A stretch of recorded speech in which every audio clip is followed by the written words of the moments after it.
What is your name? Kazu Watanabe, or Kazuaki Francisco Watanabe. What's your favorite color? Blue. What kind of blue? All kinds of blue. Have you read Bluettes by Maggie Nelson? No. I recommend that book. It's about falling in love with the color blue. Okay. Have you seen Blue by Derek Jarman? Yes. Any more blue questions? The most significant uh, event or moment that I can at least symbolically point to for that kind of break between old and new is probably my divorce, which was a marriage arranged through the church, and which lasted several years after already leaving the church ideologically or in any practical sense, except that I have this relationship that lasted only or existed only because of the church. So I felt like after that break, after we had split up, I was finally on my own as an adult, away from my parents in New York City, with no ties to the church.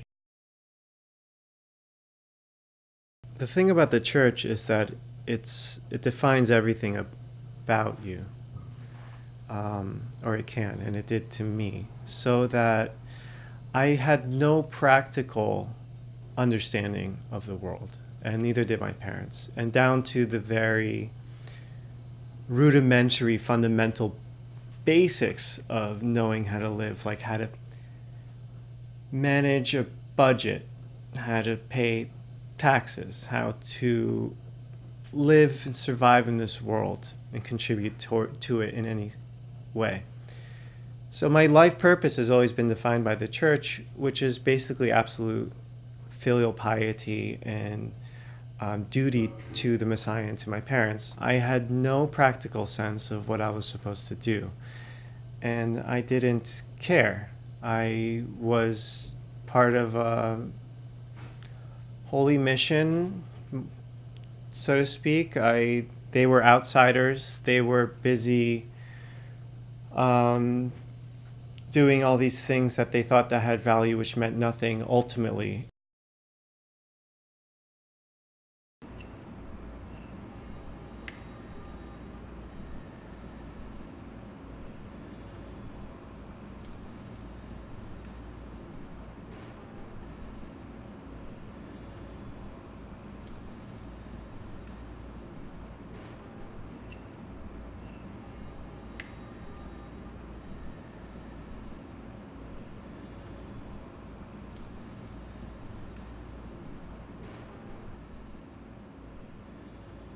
My name is Abigail, or Abby Sayre. I'm from a really small town called Nutropoli, Pennsylvania, and I now live in Brooklyn, New York. I guess it's hard to say. It was like a long process of leaving, but by the time I was probably 24, I was like out and not looking back.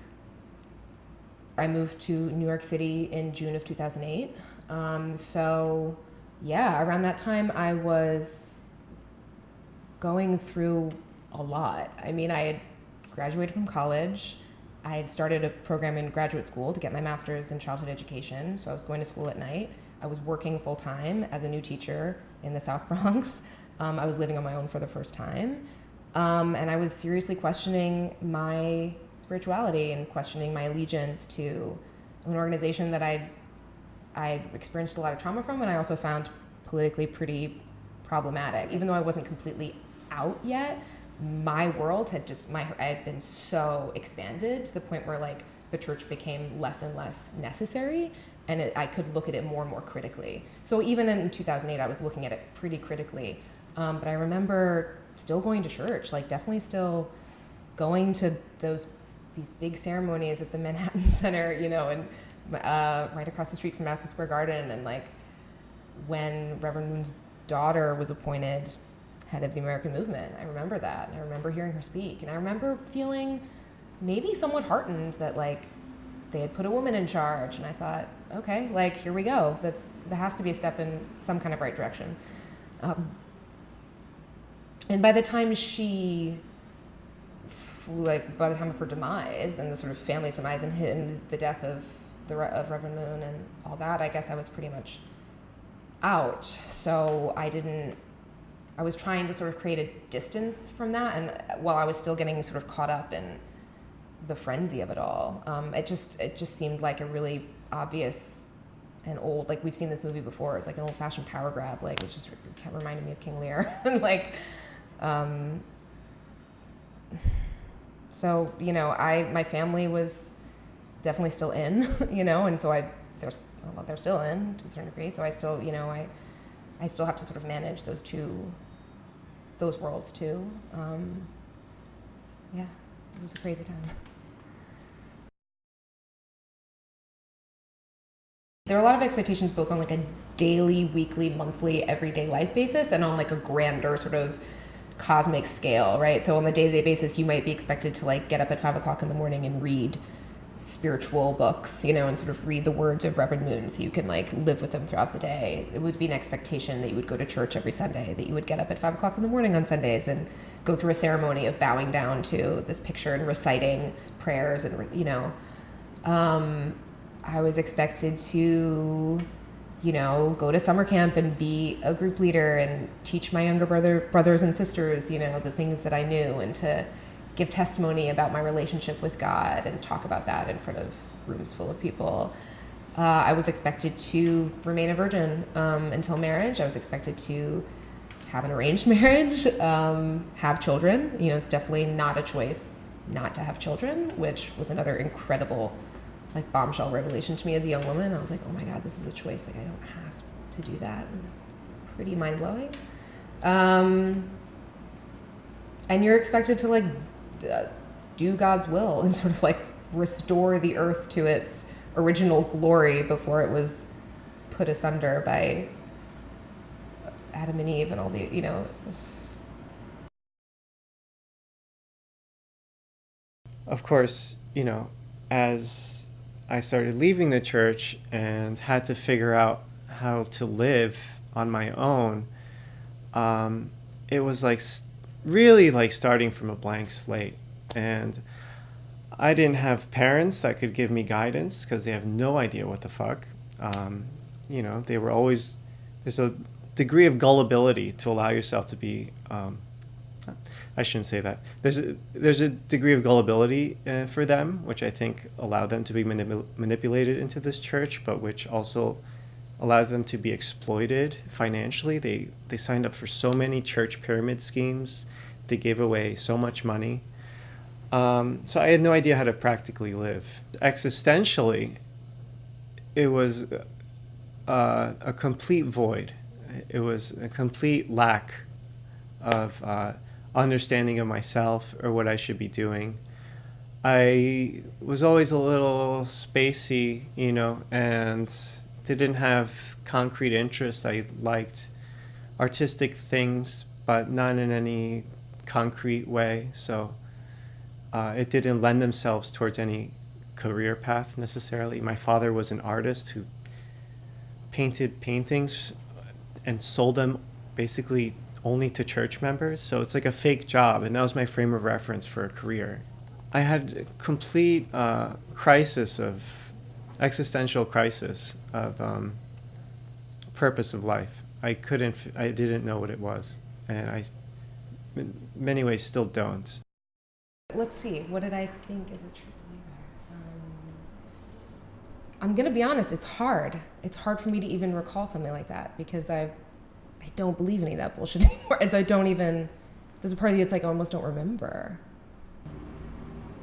Probably something sad. Like, I just remember feeling really, really sad a lot of the time. Whether you're sad about the fact that you've broken God's heart and you've sinned and you've done something so awful that it's caused pain, or whether you're sad that you feel like the church, I'm sure I felt at some time that the church wasn't living up to its ideals, so I was sad about that. And probably in time I was also just really deep, like, I don't know. I remember the last time that I really truly believed it when I got my heart completely broken. So I just remember feeling like I'm tired of feeling this way. But I definitely still believed at that point. So I just knew I was tired.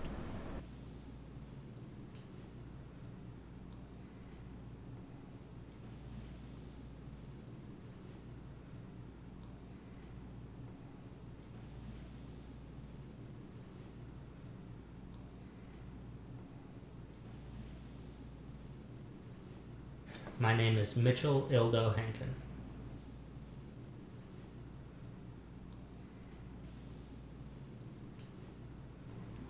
So many things bother me, but then the more I think about them, the less petty they seem, because if I were in their place, it could very possibly have bothered me too.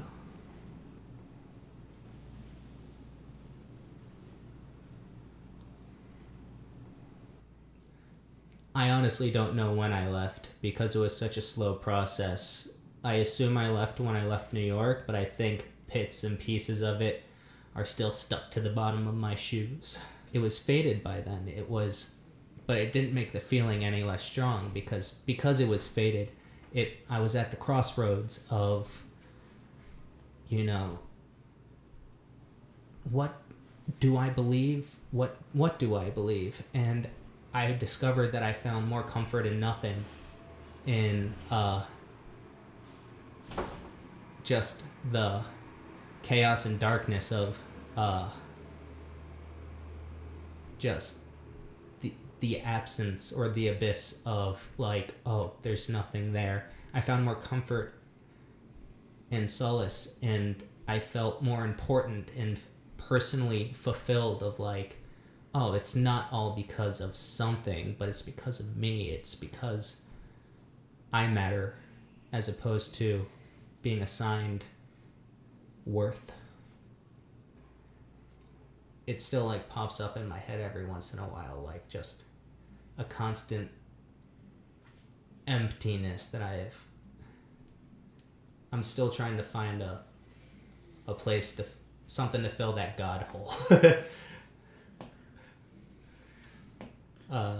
Like, I found me, and me is great, and it is big, and a lot of the time it does feel fulfilling, but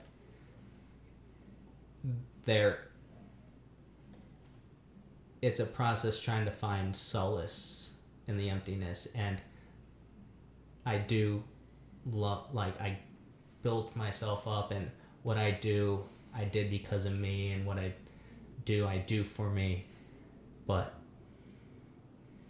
it's weird having all the answers and then not.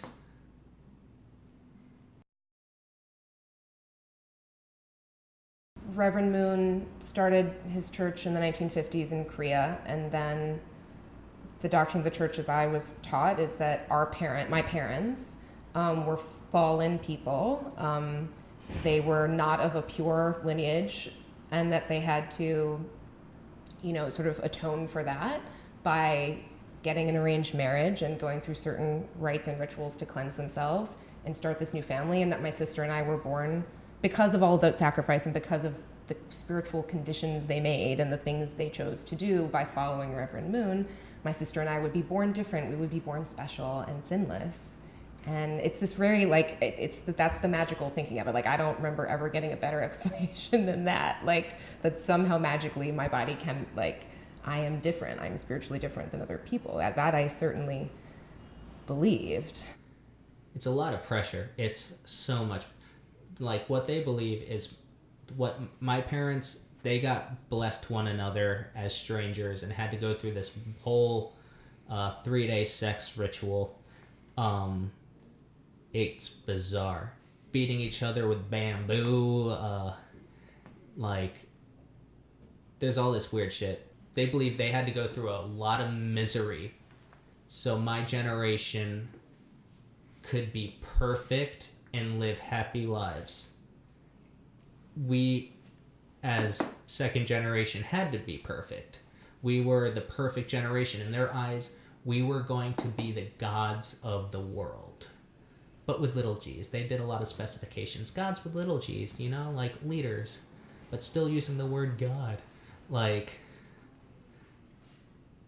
and they believed the world was going to be perfect by the year 2000. When it wasn't perfect by the year 2000, it was our fault, and we had to do a bunch of like conditions and stuff in order to like correct that, and then it was going to be perfect by another year, and it just kept on, you know. I don't know how they're able to keep doing that. Like, come on, guys. I was expected to be perfect. It's like a perfect embodiment of God's feminine love, and like make a God-centered family where my husband and I believe in the Unification Church, and we have children and raise them in the church and raise them to marry each other. And that in the world, I guess you're expected, like, they want more members, they want more people to hear the divine principles. So I'm someone who's like burdened with teaching other humans about the way, you know. It's a lot. It's a lot to ask of a person.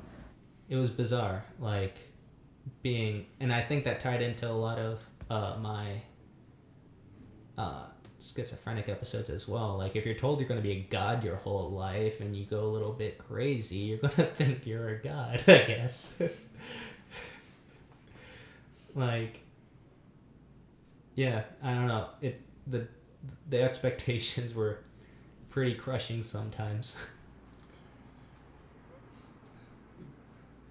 And therefore, you know, the job of the second generation, I guess, is to go into the world and to stay pure, first of all, to maintain that clean, that sort of like clean lineage. Like, there's all this obsession with purity and like blood, and it's really, really weird. And then our job was to sort of go out and form our own families and have arranged marriages with the approved pure partner and create more children and populate the earth with, you know, God's people. I mean, I think that's a basic outline, as nutty as it sounds. That mission in our daily life, just, that's the thing, it was just daily life, but it was every moment of your life having to be the best person you can be. Otherwise, you know, you're not just failing your family, you're failing the lineage of all mankind. Like, it was up to us to be the platforms that all civilizations stood upon. Yeah, I mean, I really need to see a therapist. Like, I think that's going to affect me forever.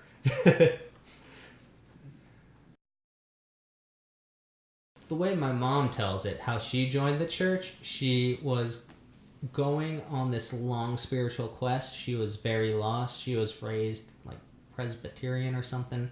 She was trying to figure her stuff out. I believe at this point it was the early 70s, like fresh out of college. And she said that she was locked between two faiths and she couldn't figure out which one she wanted, Unificationism or Satanism. She says that they are two sides of the same coin in a sense of both of them, for her at least, are very centered around self and like self-perfection. And she went with the Moonies and never turned back. My dad, no clue. It's like trying to get water out of a rock with that guy. Like, he is a man of many secrets. I can talk a little bit about it. There's still a lot of holes. There's still a lot of things I don't know from my parents' past. But I remember my mom was living in New York City when she was a young woman, very similar to me. And she got like a letter. She was taken to like Oklahoma. She technically joined in Oklahoma. She went to a workshop out there with a friend or something, friend of a friend. Heard the divine principle, felt really inspired by the lecture, whatever, you know, she heard, and was sort of open to it. And then from there on, I think she fully joined. I'm not sure if she went right back to New York or if she might have joined MFT. She might have started living in a van and like driving around selling things. And then, you know, she was probably 24 when she joined. And my dad, I know less about his experience because I know he's from out west. He's from Colorado, and I think he joined in Los Angeles. I would venture to, or maybe the Bay Area in California, which was a really big, you know, one of those big places where the movement was strong, where they were giving workshops and trying to recruit people. I'm pretty sure he joined out there, and I don't know exactly why. I know he left a very unhappy marriage. I know he was sort of in a position that I think a lot of people are in when they join something like that, which is that they're very vulnerable. They've been through some kind of trauma. They've experienced some kind of maybe an awful event, or maybe they're just sad and broken, like a lot of human beings are. And so they, they were inspired by it and joined, and then they were matched at the New Yorker Hotel in 1982, 81. Yeah. So yeah, strangely enough, my mom and dad had one of those really odd experiences where my mom has always said that it was love at first sight, that she, Reverend Moon pointed to this man and that she met him, and she's just like, I knew that I loved him. They had both moved to New York for the same mobilization effort, which was a big rally at Madison Square Garden in the early 80s. I forget what the exact rally was, but there's a huge mobilization of members from all over the world. And so my father came from Japan, my mother came from Argentina, and then there was a matching and blessing ceremony in 83, and they both signed up. They were, I don't know how old, in their early 20s? I don't know how old my parents are. They were in the New Yorker Hotel in one of the ballrooms. Men were on one side, women were on another. Reverend Moon, with his divine insight, pointed to two people. They met. They had, half an hour to meet each other and decide if they want to go through with it or not. They decided they did, and they were married the next day. It's like in the church being engaged. It's like your souls are now tied together, and then once you get blessed, which is like getting married, and then after that, for the first time, you can, physically touch a girl at all, really. Like, at least within my family, that's how it was. It was claustrophobic. But I got matched, and I realized over the course of that matching, it's just like, I am terrified of this person. Like, I think I really like them. Like, I might even love them. I don't know. I shielded myself from feeling everything because I was not allowed to feel that before. Has anyone else in your family ever been blessed? I have. My sister has. My sister Ike. I have 3 sisters. But that's it. And the blessing had changed by the time I got blessed, and changed even more by the time my sister got blessed. So it wasn't Reverend Moon picking a man and woman within a room. Like I said, things had changed, rules had changed as we grew up and things went on. Like, we would sit next to each other, and you guys probably don't see the shoulders up, but I was very tight into myself. Like, right now I'll describe my hands are like between my knees, and my knees are together. Like that, all the time. I didn't know how to talk to this person. Like, I could talk to girls that were friends, fine, but there was like, just the implication that this could be something else was so overwhelming that I just collapsed into myself, and I couldn't function around this person. And it was after, like, she broke it, or she made it so I would break it off. It was a really weird thing. I'm not going to get into that. But it was after that stopped working out that I think I had it. I realized that I was ruined.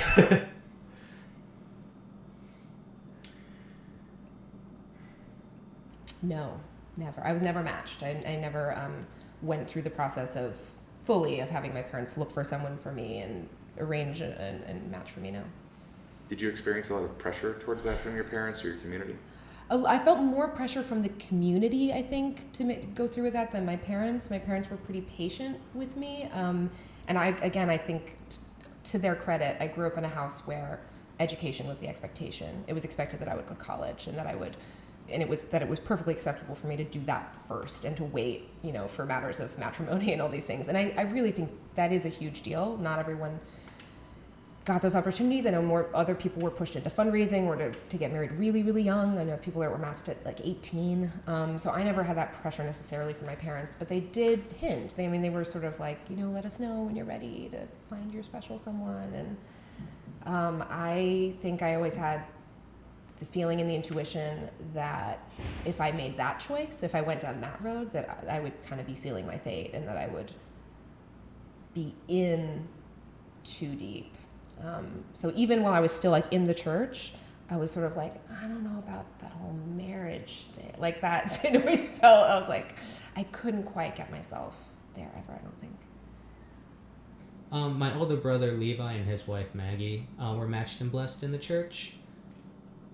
They picked each other. They went on a birthright trip to Israel on the same trip and fell in love. And then they told their parents, and the parents are like, "Yeah, sure, get married." And they got married within the church, and yeah, they're doing all right. They're about to have a baby. It's gonna be cool.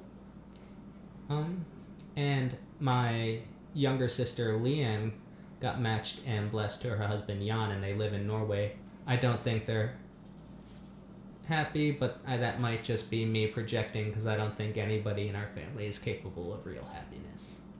We are trying to rebuild a relationship. We were all very close when we were really young children. It really became like a us versus... My dad is a very angry fella. So this kids, when we were younger, all banded together. We became very tight and very close, sort of like protecting each other. One by one, they all sort of disappeared. I don't think I ever really had a relationship with my youngest brother, Benjamin. When you're like an angsty fucking teenager and you have like a sibling who's just then like becoming a person, you're like, you don't want to have anything to do with it. And I sort of regret that now. We're all 2 years apart. I'm the oldest. I have a brother and 3 sisters. But I grew up with 2 sisters. My youngest sister was given away at birth for adoption in a church tradition called an offering child. She was an offering child. So my mother's best friend, who joined the church with her in Argentina,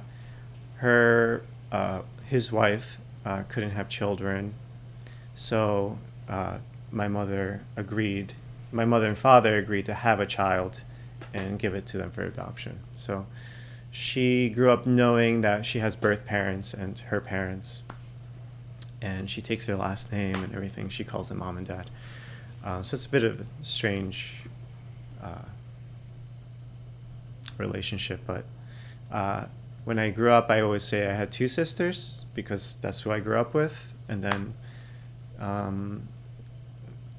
in the last few years, when people ask me how many siblings I say I have 4 others. I have 3 sisters because she is my sister. I just didn't grow up with her.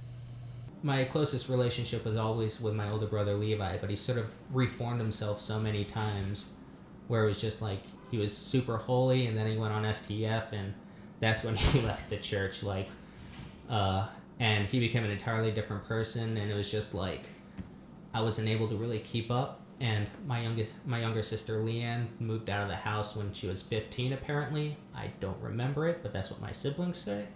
And my younger sister Mary, I was always close with her, but then I don't know.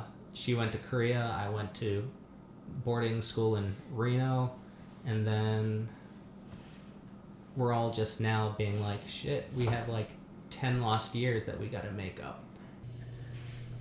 I don't know what it is, if it's the culture of the church or the culture of our particular family, if it's a Japanese thing. But we don't call each other on the phone to say I love you, or we'll text every now and then. I haven't seen my brother. I saw my brother this summer, but before then I hadn't seen him in 2 years. For my sister, Christina, who grew up as an offering child away from us, she doesn't know that that's our family dynamic. So I think she may feel that we're cold or distant towards her, when in fact that's just how we relate to each other. And my feelings for her are the same as my other sisters, but it's just the expression of that feeling that's different from what she may be used to. So if I could say I'd want a different relationship with her, it's for her to know that that she means as much to me as my other sisters. I don't know what birthday this was. We were watching The Perfect Storm. I didn't want a perfect storm, by the way, for my birthday, but my dad loves that movie. and he'll get it any chance he could get. And we were watching the movie, and my dad was really angry at my mom about how much she spent on the birthday, and they were having this big old argument. My brother is trying to watch the movie, Levi, big brother, and he tells my dad, kindly shut up. My dad just walks over and stomps on his chest, and he had trouble breathing for a while. My mom called the police. The police came. That point, my mom was starting to take my dad's side, and then like the police kind of took my dad's side too. It was very much a, yeah, if my kid told me to shut up, I'd kick his ass too, sort of deal. And that was my birthday.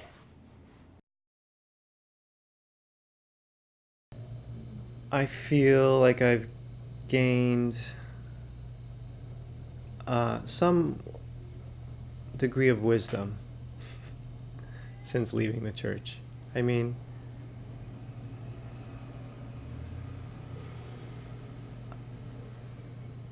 I feel like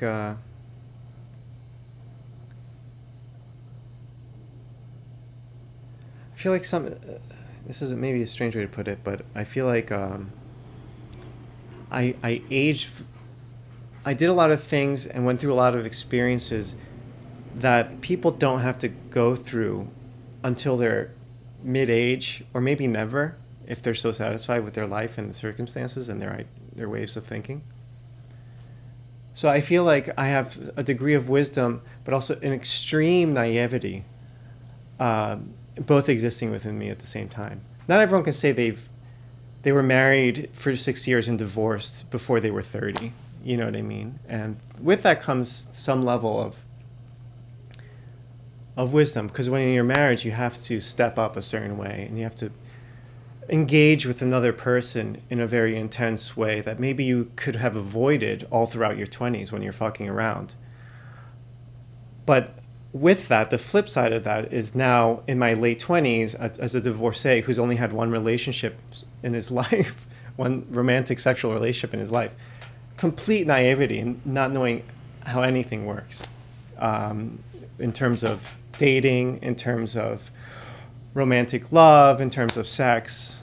And I think through that specific example, I think many parts of my life can be explained in that way, which is I gained a certain understanding or perspective, or,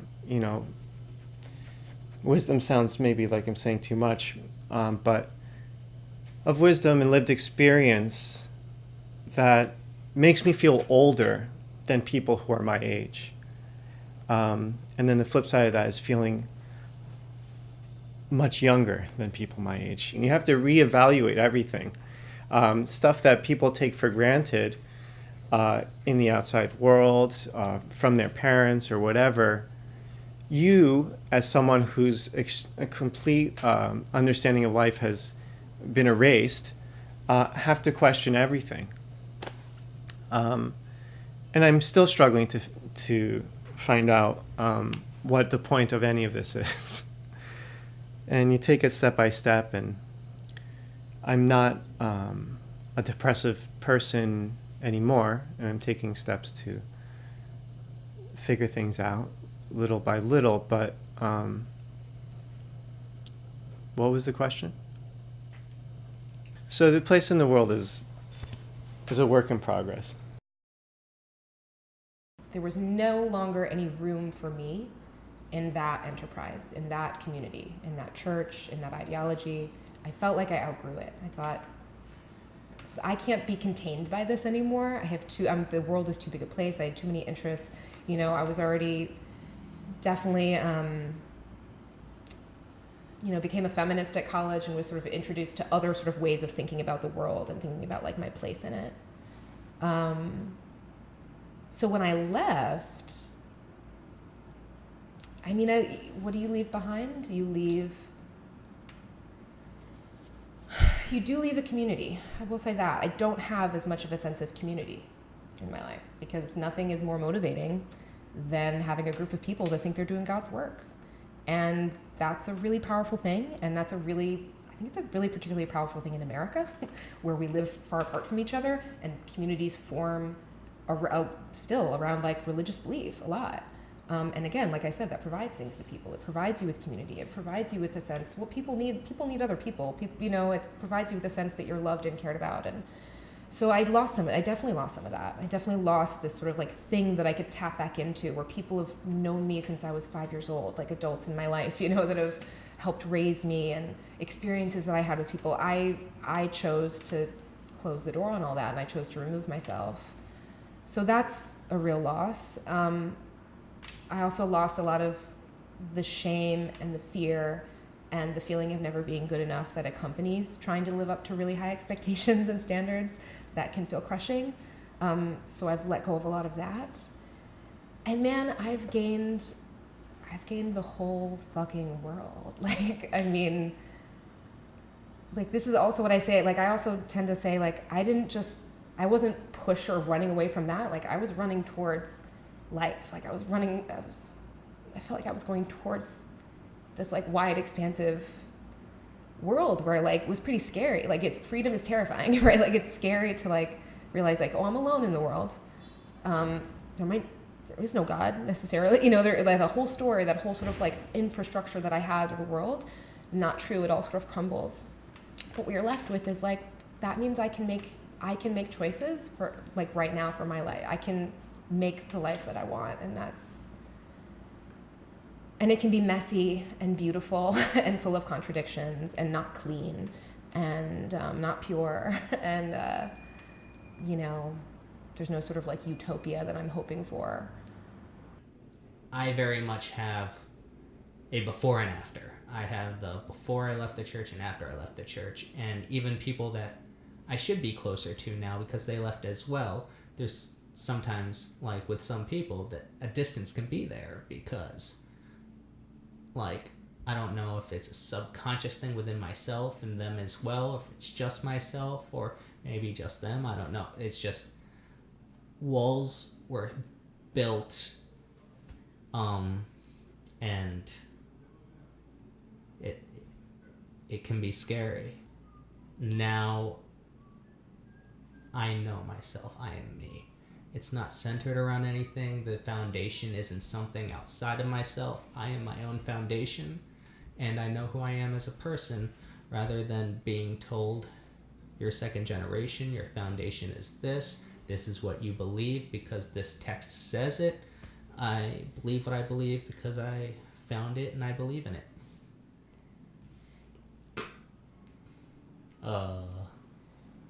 No. I don't think I would go back if I could. I